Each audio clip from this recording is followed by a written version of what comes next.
Hey everyone, I'm Matt, and this is Making Dollars and Cents at the Box Office Weekend 40. It was a peculiarly unimpressive weekend at the box office, as the dry September season of films continued to bring us subpar performances and lackluster debuts.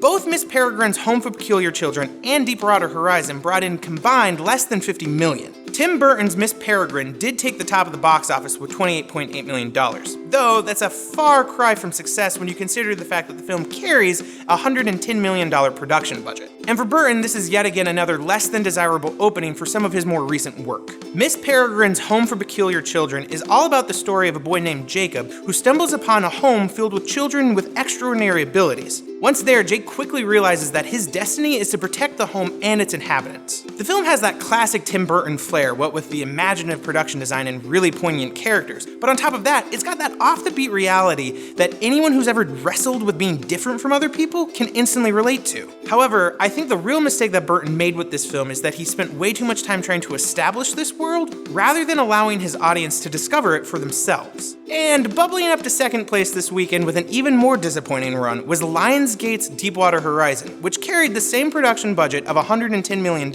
but opened only to just over $20 million, proving that the film and this audience probably mix as well as oil and water does. And our final newcomer for the weekend, which as predicted didn't crack the top 5, was Relativity's Masterminds, which opened to spot number 6 with $6.5 million. The new PG-13 film definitely didn't rob the box office, and given the fact that it's been rescheduled 4 different times for release and it had way more traditional competition going against it this weekend, I think Masterminds is going to fall into Jared Hess's more cult classic work rather than his mainstream success. Overall, it was just not that great of a weekend for the box office, not even for an October-September weekend, and that's saying something, because those are already historically not that great. But the real question now is, how long is this movie depression going to last? Which brings us to this coming weekend, with Fox Searchlight's debut of its Oscar hopeful The Birth of a Nation opening against Universal's R-rated The Girl on the Train and Lionsgate Middle School The Worst Years of My Life. Middle School will be interesting to see how it performs, as the PG film doesn't really look like it's going to be drawing in too much of that 17 and older crowd, and heck, it may not be pulling in much more than 13 if we're being honest. And if the film does end up being the worst film at the box office this coming weekend, it'll be yet another film on Lionsgate's quickly growing list of flops for 2016. Universal's The Girl on the Train, starring Emily Blunt, however, looks like it's going to be the perfect early October psychological thriller.